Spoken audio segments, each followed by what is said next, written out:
Well, I'm lucky enough today to have a very special guest in David Dunstan, who is head of Baker Deakin Department Lifestyle and Diabetes, Deputy Director Baker Institute, and Laboratory Head of Physical Activity. David also represents Deakin University and is the Chair of Lifestyle in the Faculty of Health.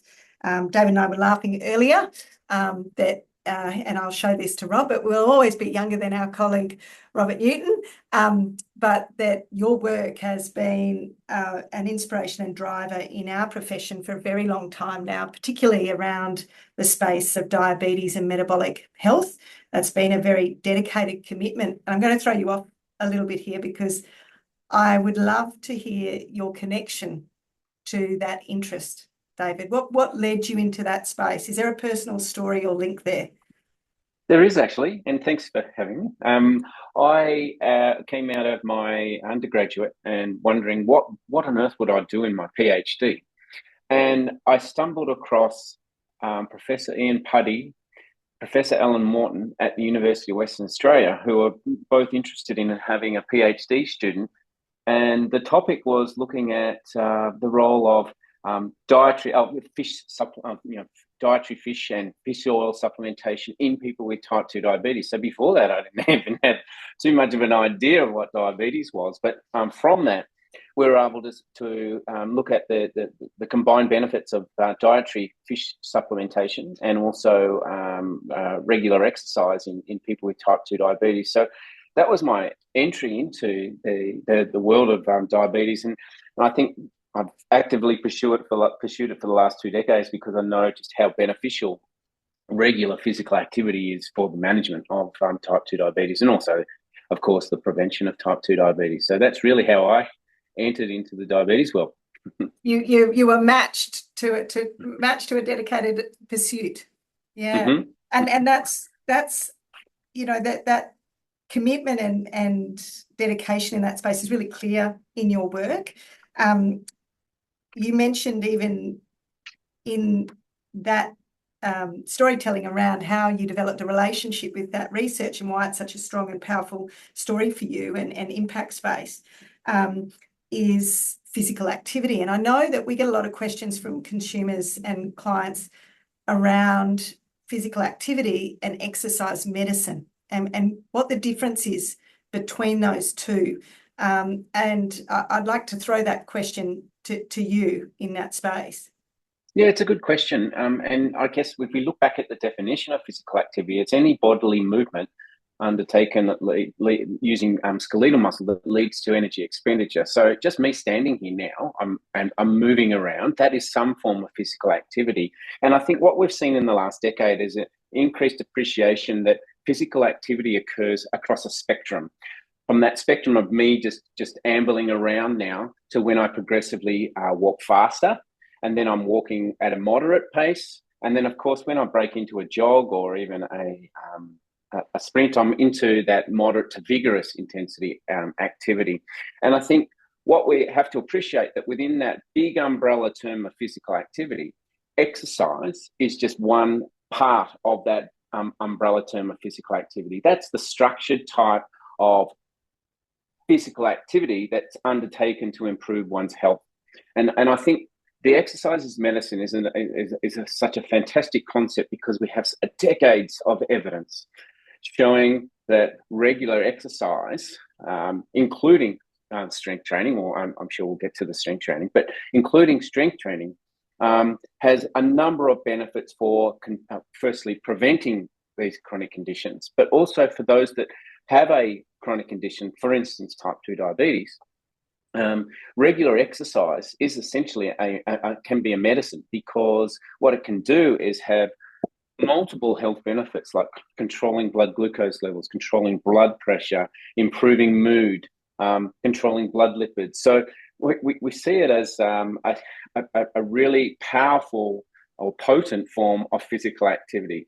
Structured exercise can lead to those benefits. Of course, when people can't exercise for 16 hours in the day, and that's normally how long a person's awake. So yes, we often aim to get at least 30 to 60 minutes of exercise throughout the day. But that leaves a large chunk of the day in either sedentary pursuits or in what we would call that light intensity activity. So the light intensity is me walking up to the front door to answer the door for somebody. So all those other movements that occur throughout the day, adding to structured exercise, forms what we would call the total physical activity that a person accumulates throughout the day. So it's physical activity is that big umbrella term. Exercise is one part of that umbrella term, but it's a potent part of the umbrella term. So I think that's such an important clarification to make, David, in the sense, so what you're saying is that physical activity is in the power of any individual's hands. It's free, it's available to them. They don't need any specific equipment to be able to reach movement and physical activity. And as that activity progresses and evolves, and the individual health needs, both whether it be physical or mental, then can be elevated under professional supervision for an exercise medicine specific prescription, which then, as you say, sits beautifully and efficiently in that umbrella of a 24-hour window of physical activity. And that 24-hour reference also leads me to the main purpose of our conversation today, outside of it being Diabetes Week. And I think the research paper that, I was delighted to see this paper, and I would love to see the understanding of the implications, hence our interview, be shared more widely with corporate entities and with people in the workplace. And you've completed in great partnership a new research paper that was released not too long ago, Associations of 24-Hour Time Use Compositions of Sitting, Standing, Physical Activity and Sleep with Optimal Cardiometabolic Risk and Glycemic Control, whereas we probably like to call it, and you correct me if my pronunciation is incorrect, the Maastricht study. Yeah, this was a collaboration that we undertook with our colleagues in the Netherlands. And I think what's unique about this study is that to measure people's physical activity, we had them wear a device for 24 hours, which actually, can measure every 15 seconds whether a person is sedentary or sitting, standing or stepping. So we can look at that across the full 24-hour day. So that gives us a lot more accuracy in terms of understanding what is being undertaken across a 24-hour day. And so that's opposed to... That hadn't been done before at that scale, David, had it? There's been a number of studies that have started to use the devices, but for developing guidelines, we've relied so much on people's self-report. And I think I don't need to tell you how inaccuracies that can creep into the self-report, particularly for physical activity, where people have a tendency to overestimate how much physical activity they do and underestimate how much time they spend sedentary. But in this study, was more than 2,000 people that wore this device for 24 hours per day for 7 days.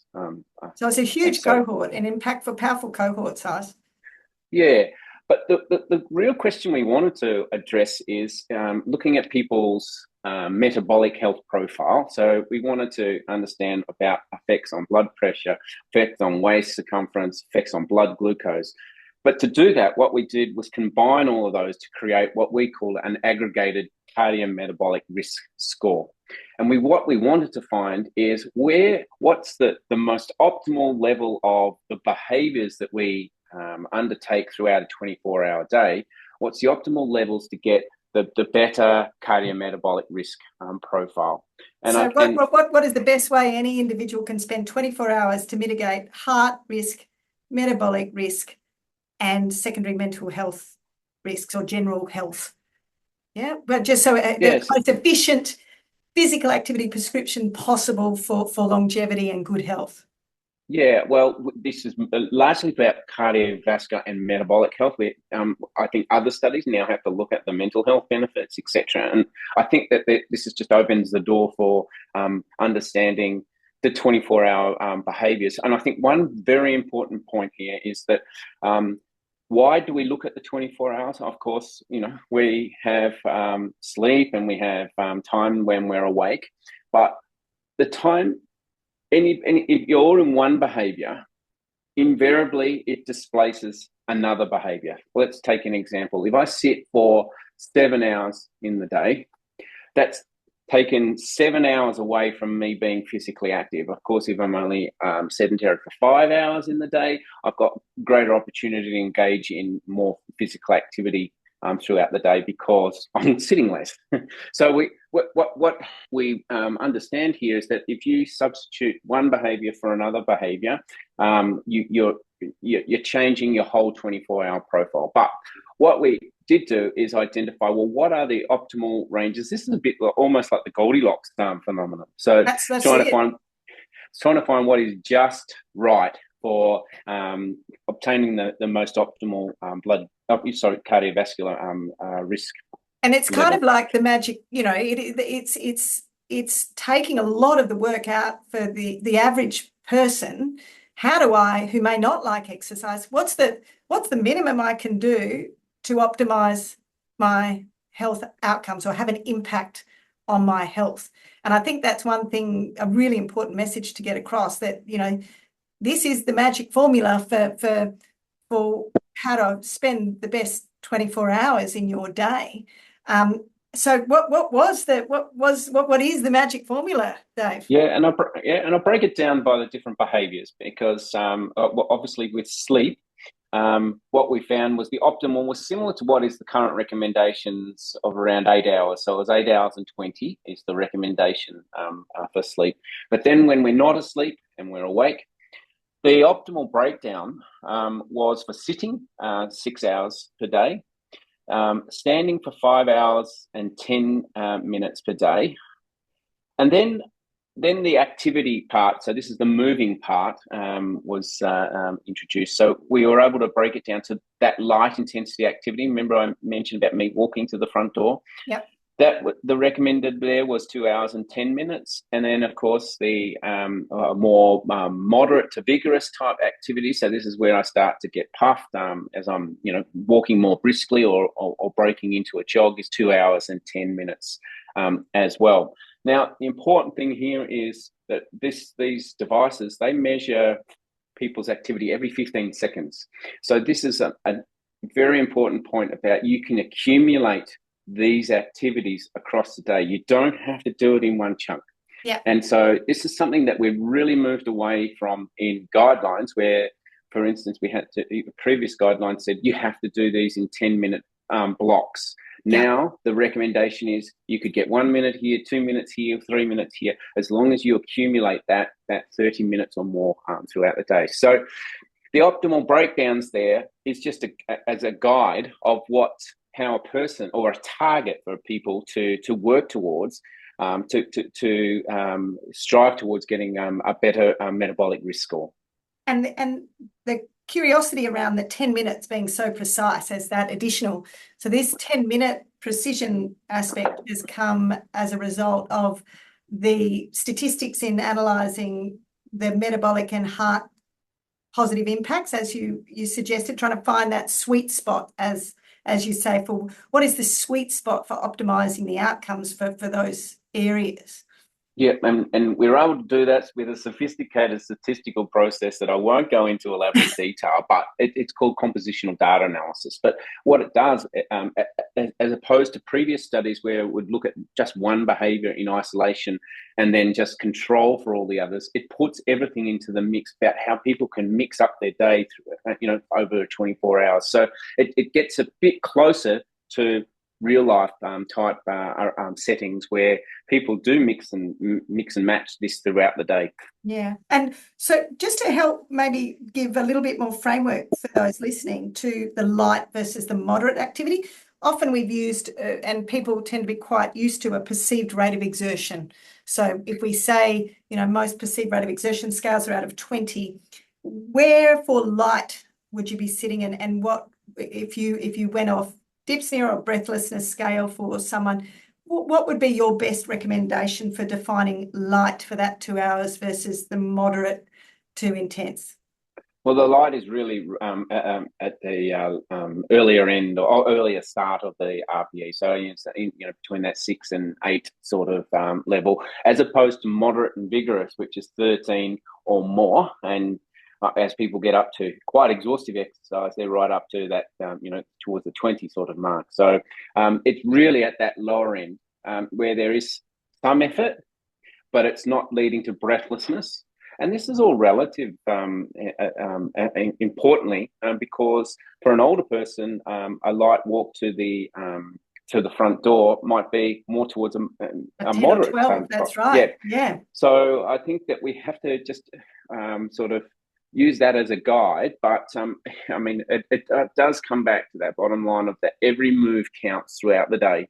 Yes, you're going to get greater benefit from being up in that 13 to 20 level in the RPE, but we're still going to get some benefit from just simply moving more frequently throughout the day. And I think that's such great information and valuable information and such usable information for people with complex or chronic varied conditions, because as you said, no matter where you are in that spectrum on the illness to wellness continuum, you have available to you a way of improving, preventing disease and improving the quality of your life and outcomes, David. So congratulations on that work.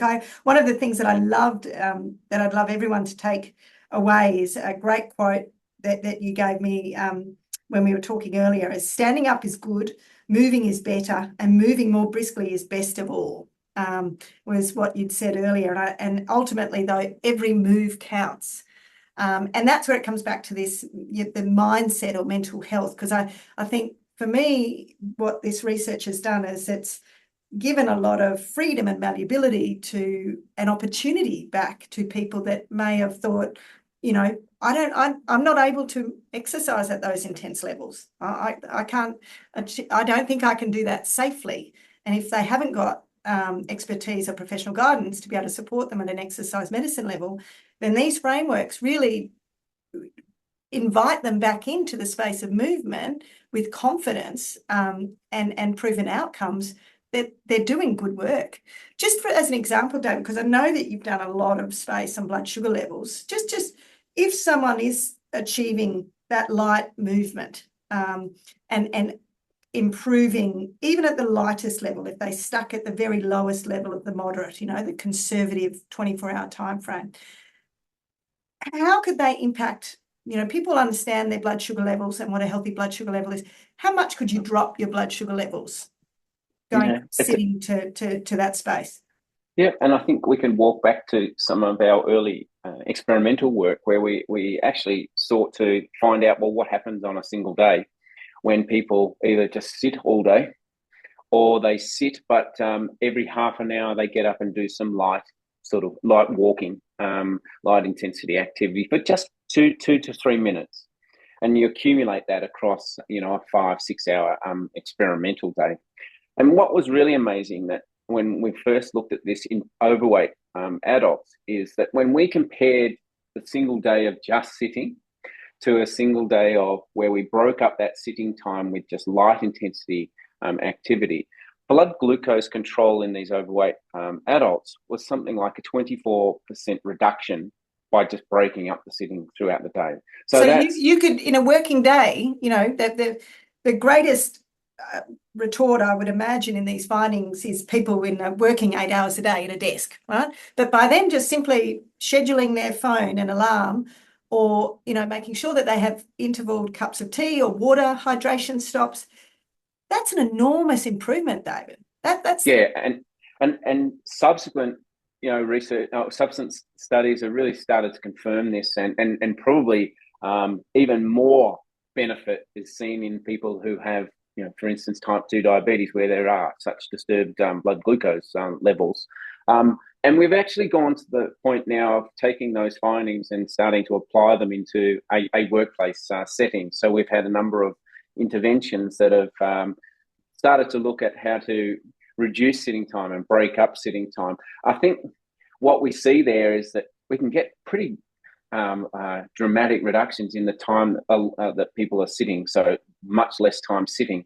But we've used height adjustable workstations where the sitting is essentially replaced with standing quite often. And I think if in the research, the holy grail really is, can we get that substituted with more movement in the office throughout the day? Because it's very challenging to be moving frequently in an office situation. But I think that's the next big step, is to try and get more movement. But I guess, yes, standing is going to be good to a certain point, but it's going to be even better if we can get people to be moving more in the workday. And I think that, there's a strong argument there for walking meetings and being flexible and colourful in the way that you approach your working opportunities. I think there's also, this study in particular is very timely, David, as Australia is currently reviewing its physical activity and sedentary behaviour public health guidelines. Can you tell us a little bit about the impact this study will have on that space? Yeah, so we've had guidelines since 2014, which Australia was one of the first to have physical activity and sedentary behaviour guidelines. So messaging around both, moving more and sitting less.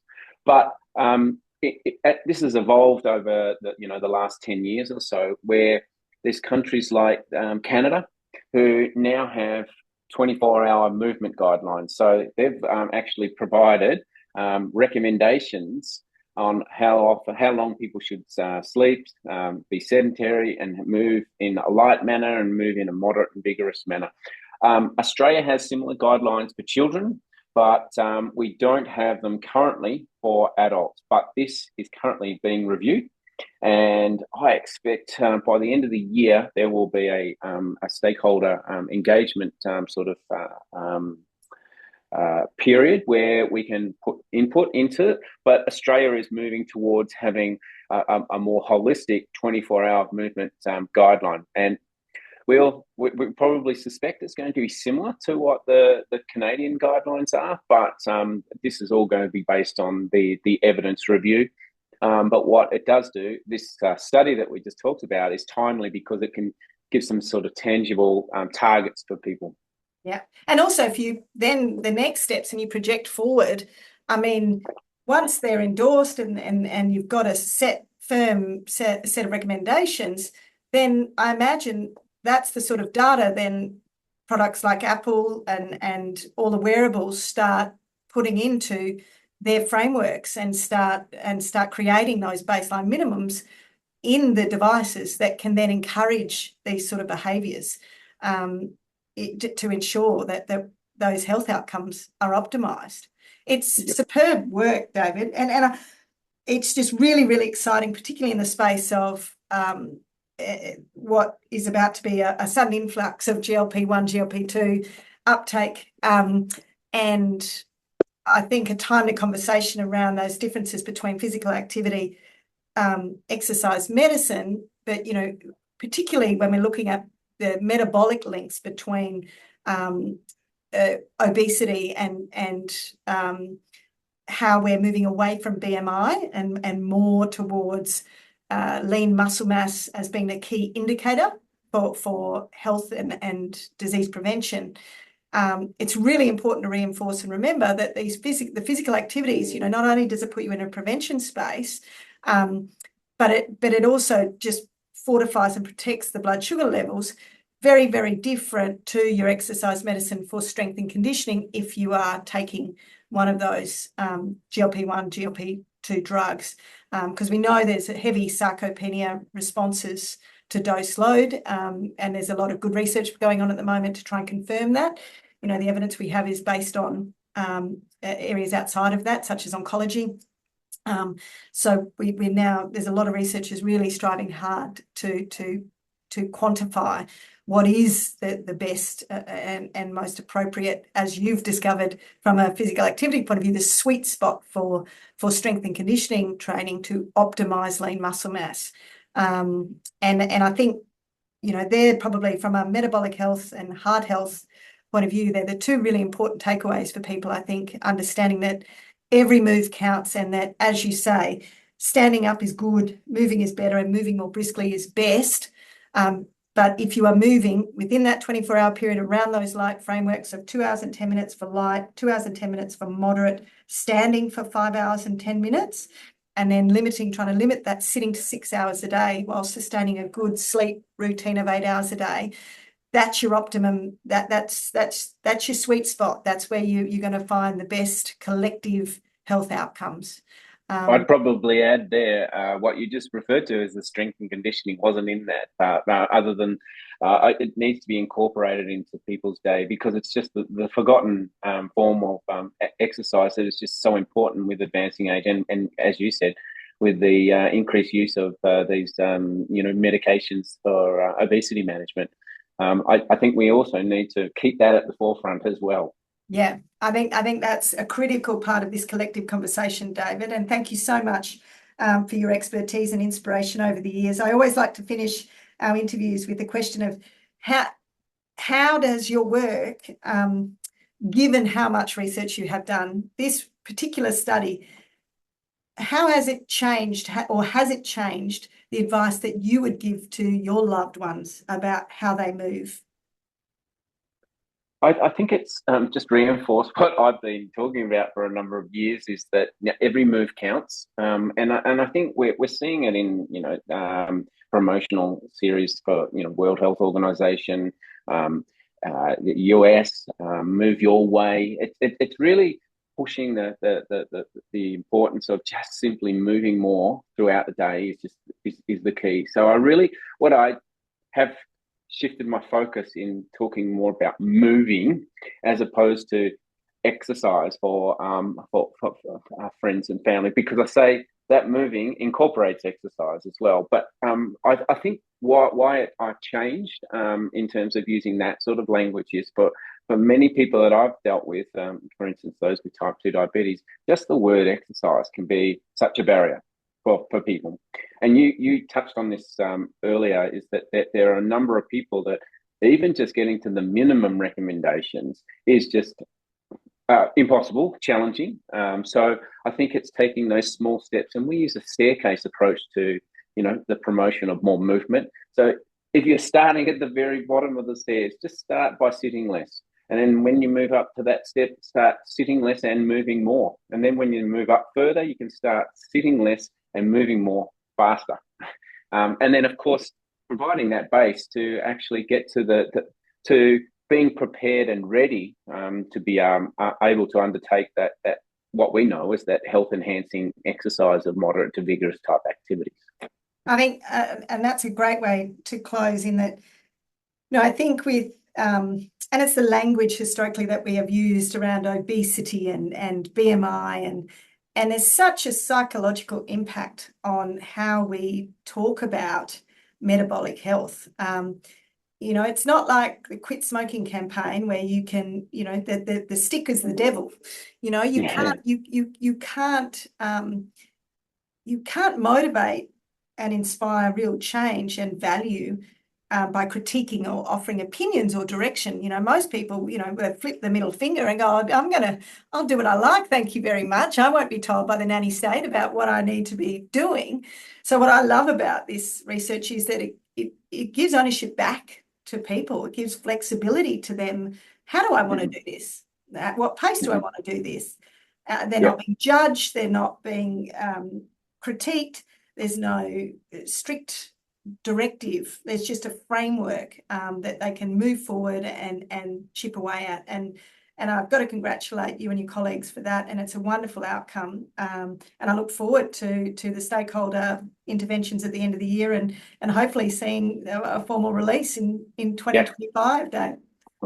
Well, thank you so much for your time, and keep up the incredible work. And at the Baker Heart and Diabetes Institute and Deakin University, you've been with them for a very long time. They've been, very, very strong researchers in that space, but also very strong in research translation. How do we make that research accessible to Australians? So thank you for being a driver in that space, and we look forward to plenty more really promising and translatable research. Oh, thank you very much. It's been great to chat, and keep moving.